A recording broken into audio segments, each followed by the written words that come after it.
pessoal, tudo bem? Sejam todos muito bem-vindos a mais um curso em parceria com o SERES Cursos Online, na preparação aí desse seu concurso, tá? Eu sou o professor Jário Teixeira, espero colaborar aí, dessa vez com a disciplina de raciocínio lógico.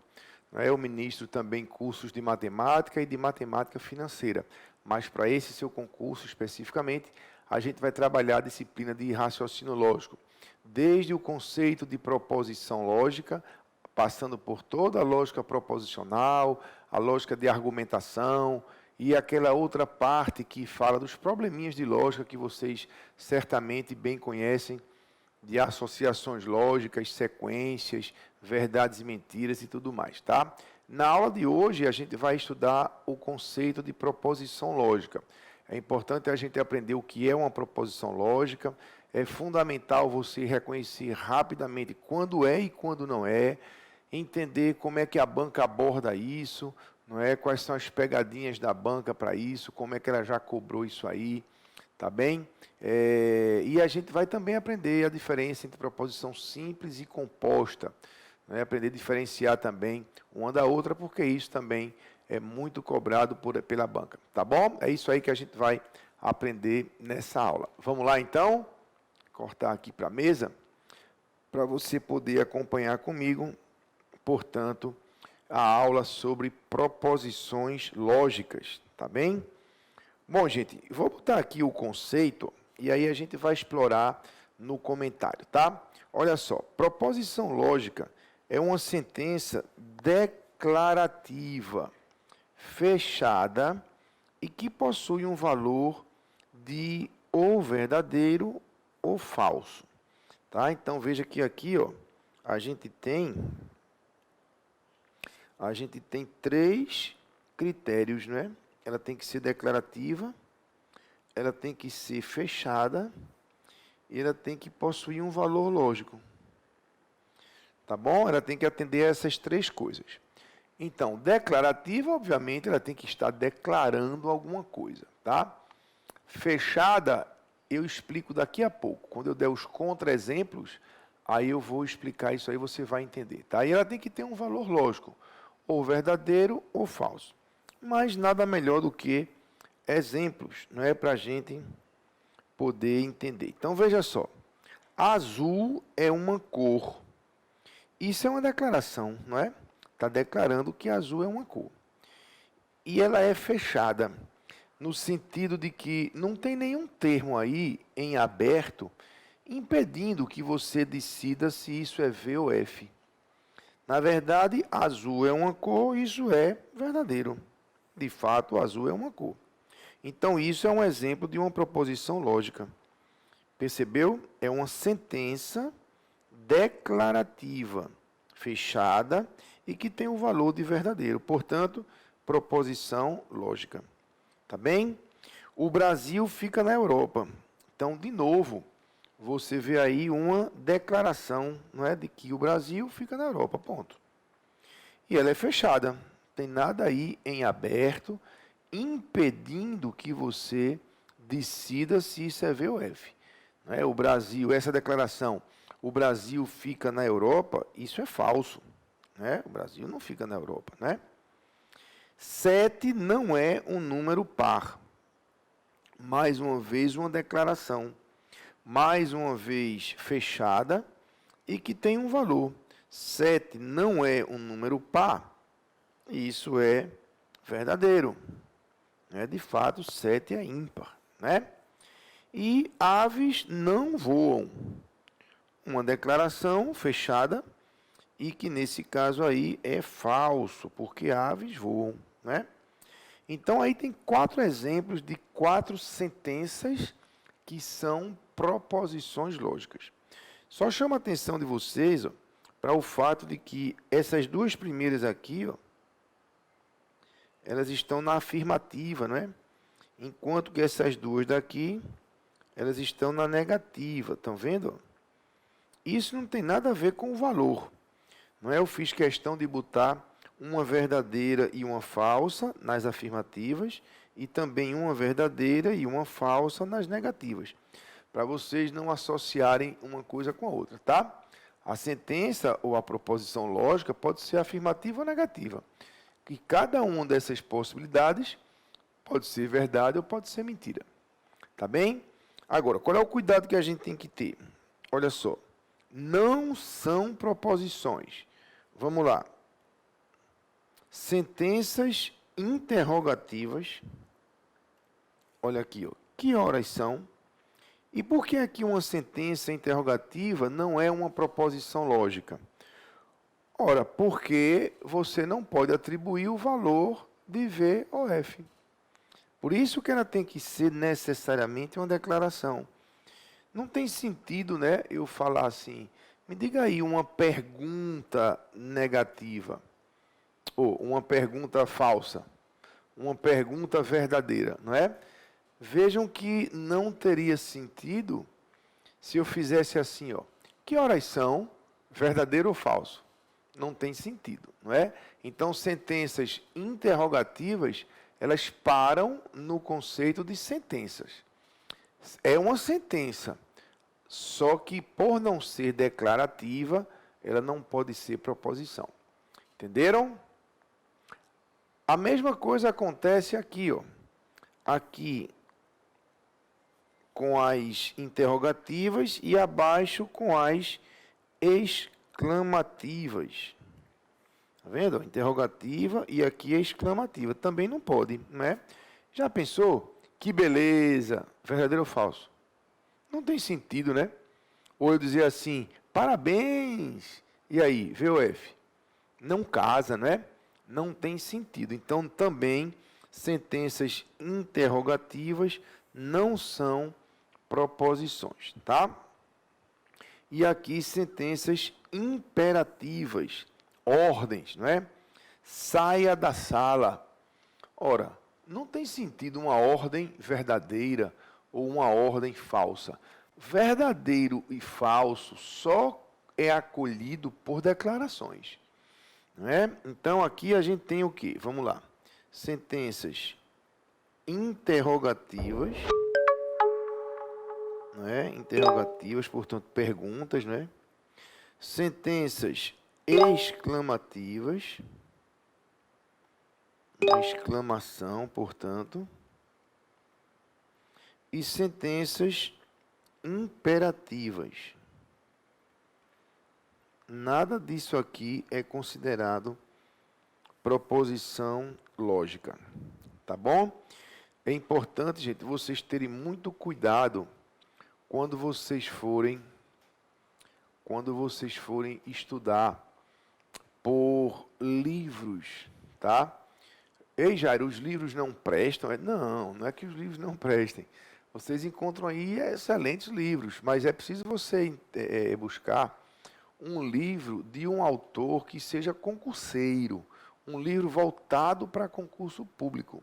Tá? Na verdade, eu acho que com as videoaulas que vocês têm hoje e essas possibilidades tecnológicas, acho que o livro poucos alunos usam, não é? Porque se você quiser buscar questões, os sites de questões têm questões quase que simultaneamente, né? A prova sai já está no site, né? E o livro não consegue fazer isso. Mas se você pegar um livro, por exemplo, de lógica, né? Você vai ver tanta coisa mais profunda ali que vai atrapalhar a sua preparação para a prova. Certamente que vocês já ouviram, né, alguém dizer que em concurso público você tem que aprender na justa medida do que cai na prova. Quando você sabe demais, termina atrapalhando. Não é? Vocês já devem ter visto aí estatísticas, por exemplo, concursos de auditor, não é? Auditor da Receita Federal, por exemplo.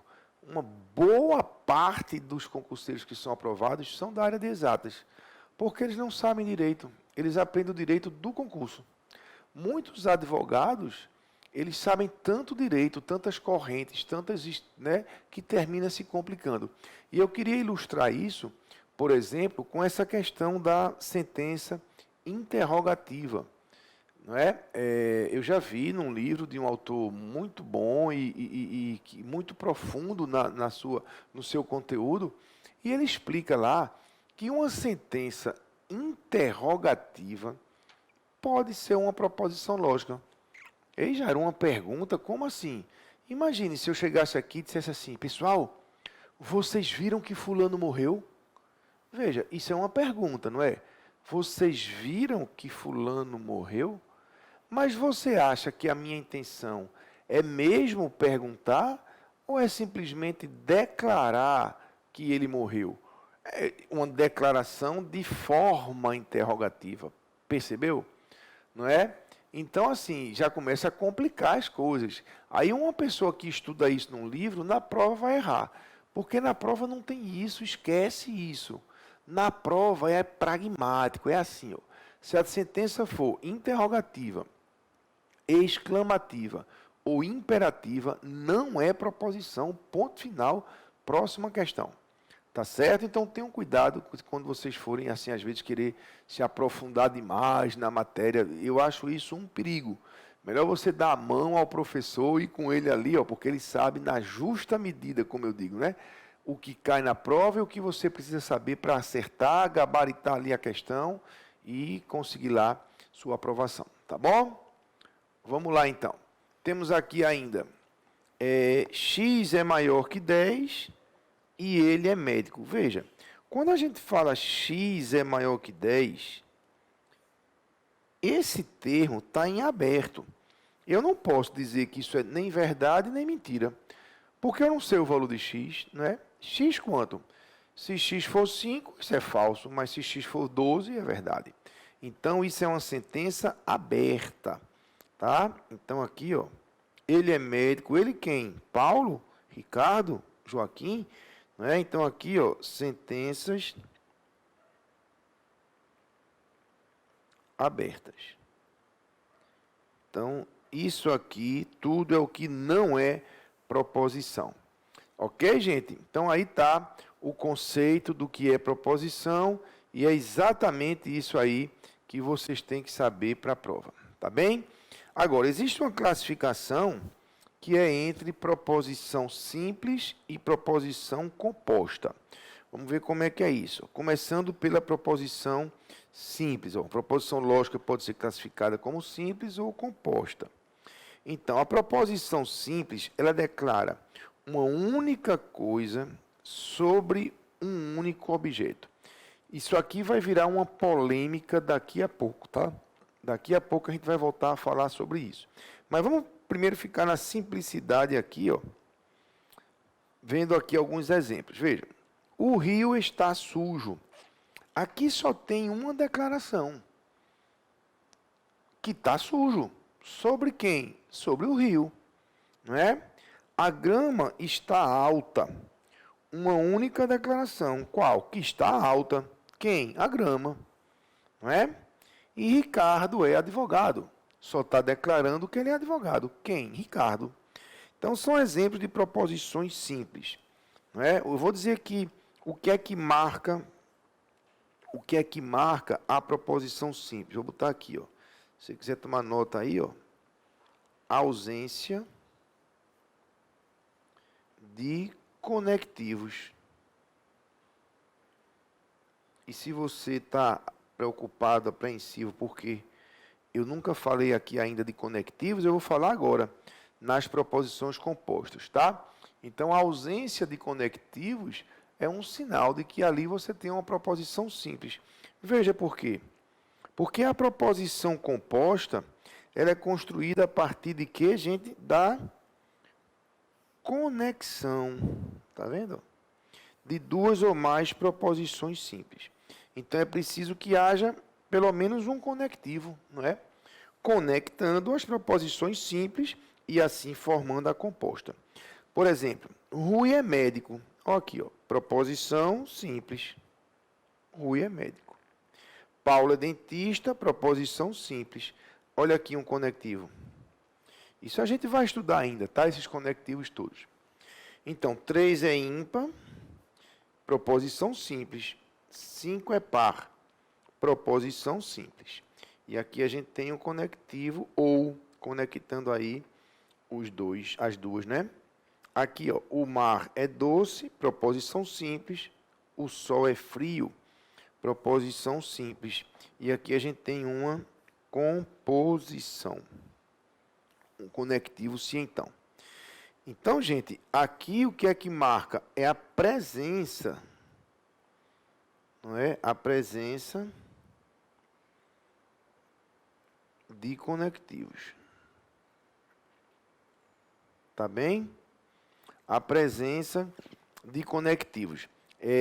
A proposição simples, vocês vão também encontrar ela com o nome de atômica. Proposição atômica. E a proposição composta, vocês vão encontrar também com o nome de molecular. Claro, numa alusão aí, né, na química, né, ao átomo, que seria a menor partícula, né, tudo a ver com simples, e a molécula, que seria a junção dos átomos, né, que tem tudo a ver aí com composta. Agora a gente vai aprender esses conectivos mais na frente, tá? Por enquanto, a gente fica aqui somente com essa ideia aí do que é proposição simples e do que é proposição composta. Tá bom? E por fim, como item 3, como é que a gente dá o valor a uma proposição? Bom, como é que a gente define o valor? Para definir o valor lógico de uma proposição, vamos analisar de acordo com a sua classificação. Tá? Vamos pegar primeiro as simples, depois a gente vê as compostas. Então, valor lógico de uma proposição simples. Como é que eu sei se uma proposição simples é V ou é F? A gente até já fez isso, né, há pouco, com a questão lá do Brasil fica na Europa, aves não voam, não foi? Veja se não foi isso que a gente fez. O valor lógico de uma proposição simples depende exclusivamente do conteúdo de sua declaração. Portanto, se a proposição declara uma verdade, seu valor lógico será verdadeiro. Caso declare uma mentira, seu valor será falso. Ou seja, você precisa somente compreender, entender o conteúdo do que ela declara. Não é? Por exemplo, vamos lá, 8 é maior que 6. Você tem que conhecer os números para saber que 8 maior que 6 é verdade. Não é? A Lua é maior que a Terra. Você tem que conhecer aí o basicão de geografia, né? Para saber que a Lua não é maior do que a Terra. Tá? Entenderam? Então, fica aí essa forma de você identificar o valor, definir o valor de uma proposição simples. Agora, gente, tem atenção numa coisa, vê. Não é porque você não entende daquele conteúdo que não é proposição, tá? Por exemplo, essa proposição, o professor Jairo tem 2 filhos. Verdadeiro ou falso? Veja, a menos que você conheça a minha família, né? É verdadeiro, tem um filho e uma filha, né? Aí o filho está no masculino para simbolizar o casal, né? Então, o que acontece? Não é porque você não sabe que isso não é proposição. Veja, esta proposição, essa sentença, o professor Jairo tem 2 filhos, ela com certeza ou é V ou é F, ainda que você não saiba. Seria como você trazer para mim uma proposição do direito, não é? Segundo o artigo tal da Constituição Federal de 1988, o crime de não sei o que é inafiançável, VOF. Eu não vou saber se é VOF. Aí, porque eu não sei direito, aquilo não é proposição? Claro que não. Aquilo é uma proposição, porque aquilo é verdadeiro ou é falso. Eu é que não sei.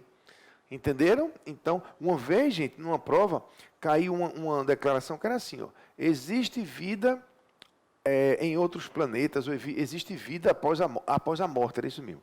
Existe vida após a morte. Aí o cara dizia, gente, quem sabe? Só morrendo para saber, não é? Então, aquilo é uma proposição, a gente não sabe se é V ou se é F. Obviamente que a banca não vai poder cobrar o valor, mandar você dizer, professor, já tem 2 filhos, aí, diga aí, V ou F. Não, não pode. Não é? Mas ela pode se perguntar se é proposição. É proposição. Tá bom? Então é assim que a gente vê o valor lógico das proposições simples. E se a proposição for composta? E se a proposição for composta?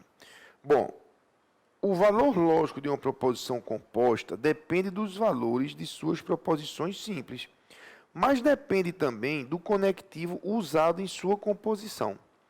Assim, duas proposições simples conectadas por um determinado conectivo podem apresentar um valor de V e, trocando de conectivo, podem apresentar um valor de F.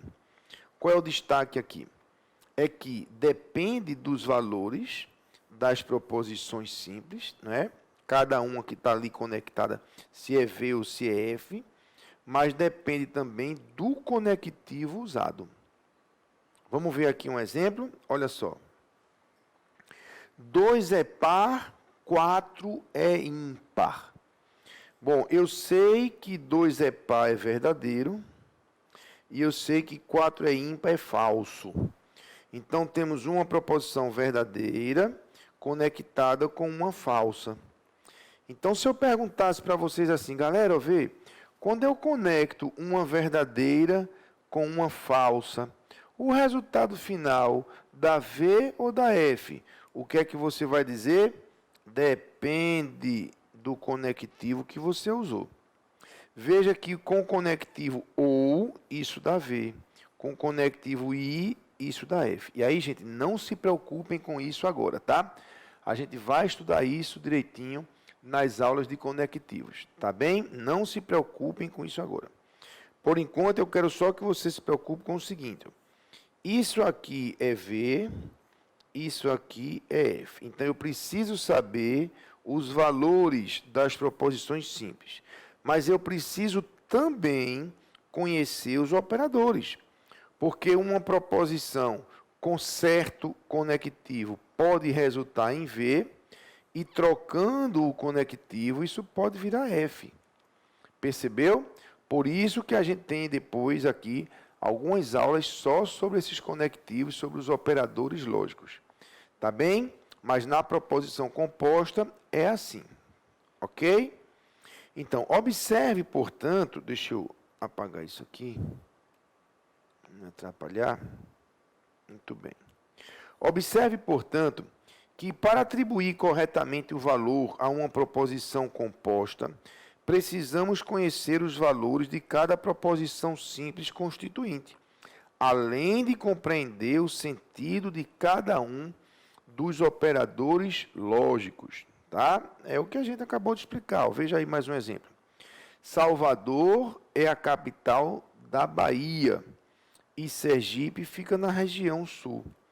Bom, Salvador é a capital da Bahia, isso é verdade, né? Agora, Sergipe fica na região sul, isso é mentira. Aí vem a pergunta. Verdadeiro com falso dá o quê? Depende do operador que tiver usado ali, do conectivo. No caso, você está usando o conectivo I.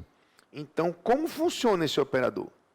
Verdadeiro com falso para o conectivo I. Da V ou da F. Porque verdadeiro com falso para o conectivo OU pode dar diferente do I. Para o conectivo se então, para o conectivo ou, entenderam? Então você precisa primeiro saber o valor de cada átomo, de cada simples e depois entender como é que funciona cada operador. Tá bom, gente? Então, isso aí é o que vocês têm que saber sobre proposições lógicas, tá? Quando é proposição e quando não é, sobretudo as interrogativas, exclamativas, imperativas e as abertas, isso aí não é proposição. Sempre essa banca joga com isso aí, tá? Para ver se você está ligado, se você está atento, e diferenciar a proposição simples da composta. A proposição simples ou atômica é marcada pela ausência de conectivos. E a proposição composta ou molecular é marcada pela presença dos conectivos. Tá bom? Vamos ver como é que isso aí é cobrado em prova? Melhor parte da aula, né? A gente vê aí como é que isso cai na prática. Vamos lá. Olha aqui, ó. Considere as seguintes sentenças. E aí ele traz 1, 2 e 3. Assinar a opção correta. E aí a gente vê que ele quer saber quais são proposições, tá? Então, já sei o que ele quer, vamos lá. Primeira, 1. A ouvidoria da Justiça recebe críticas e reclamações relacionadas ao Poder Judiciário do Estado. Isso é uma sentença declarativa, ela é fechada e certamente é VOF. Veja, essa aí eu não sei se é VOF, né? Eu diria que é V, mas enfim. Mas eu sei que ou ela é V ou ela é F. Então, essa aqui, sim, é uma proposição, tá? 2. Nenhuma mulher exerceu a presidência do Brasil até o ano de 2018. Bom, também acho que é falta, acho que é verdade, mas enfim, não importa o valor. É uma declaração, que ou é V ou é F. Então, é uma proposição lógica, tá? Agora, a terceira. Onde serão alocados os candidatos aprovados no concurso para TJ do TJPR? Né? Interrogativa. Essa não. Essa aqui não é proposição. Então, proposição apenas sentença 1 e 2, letra C, conferindo aqui o gabarito, letra C, tá? Muito bem. A próxima questão é para chamar a atenção de vocês para um detalhe. Julgue o item que segue a respeito de lógica proposicional. A sentença, no livro dos heróis da pátria, consta o nome de Francisco José do Nascimento, o Dragão do Mar, por sua atuação como líder abolicionista no estado do Ceará. É uma proposição simples. Aí, gente, vê só, isso aí é uma proposição grande, mas ela é simples. Ela só está declarando que neste livro consta o nome de Francisco. E aí explica que ele foi o dragão do mar e tal, tal, tal. Mas a declaração é uma só. Veja que você não tem aí conectivos ligando átomos, não é? Então, é uma proposição simples. Qual é o cuidado que você deve ter? O CESP, o SEBRASP, muitas vezes usa proposições grandes, mais simples, para você achar que porque ela é grande, talvez seja composta. Não. Tá? Cuidado aí com esse detalhe. Tá bem? Então, aqui, item certo, conferindo aqui o gabarito, item certo. E mais uma questão aqui é a polêmica que eu falei para vocês. As proposições P, Q e R referem-se a um ilícito penal envolvendo João, Carlos, Paula e Maria. Considerando que não X representa a negação da proposição X, isso a gente ainda vai estudar, não vem ao caso, julgue o item a seguir. E aí ele diz, as proposições P, Q e R são proposições simples. Então, vamos lá. Maria é inocente, simples. Paulo não é mentiroso, simples. Mas aqui estava a polêmica. João e Carlos não são culpados. Aí, gente, toda atenção agora, vê. Esta banca, em provas passadas, considerou que sujeito composto, João e Carlos, não é? Configuram uma proposição simples, por só ter um verbo. Eu nunca concordei com isso não, sabe? Eu acho que não é pela contagem dos verbos, porque se eu disser assim, ó, vê, o gato, vírgula, que é preto, morreu. Tem dois verbos. E a proposição é simples. Tá vendo? Mas, enfim, esta banca sempre fazia assim. Tá? Ela fez no concurso do SERPRO, lá atrás, 2008, e botou Pedro e Paulo são analistas, proposição simples. Né? Eu tenho aqui alguns exemplos em 2013 para o TCE de Roraima. As pessoas têm o direito ao livre pensar e à liberdade de expressão. Considerou o quê? Proposição simples. Não é? Botou aqui no concurso do Unipampa, em 2013 também, a frase: o gaúcho, o mato-grossense e o mineiro têm em comum o amor pelo seu estado natal. Considerou o quê? Proposição simples. Não é? Ainda na prova do CAD 2014, os candidatos aprovados e nomeados estão subordinados ao regime jurídico dos servidores. Proposição simples. Aí, quando foi nessa daqui, a banca botou gabarito preliminar, item errado, considerando isso como composto, quando ela já tinha considerado várias vezes isso como proposição simples. Aí, resultado, a banca anulou a questão e eu acredito que ela nunca mais vai cobrar isso aí, tá? Eu penso que ela vai fugir dessa guerra. Tá bom, gente? Então tá aí, era isso aí que eu tinha para mostrar para vocês. Espero que vocês tenham gostado, que vocês tenham aprendido e a gente se encontra aí na próxima aula.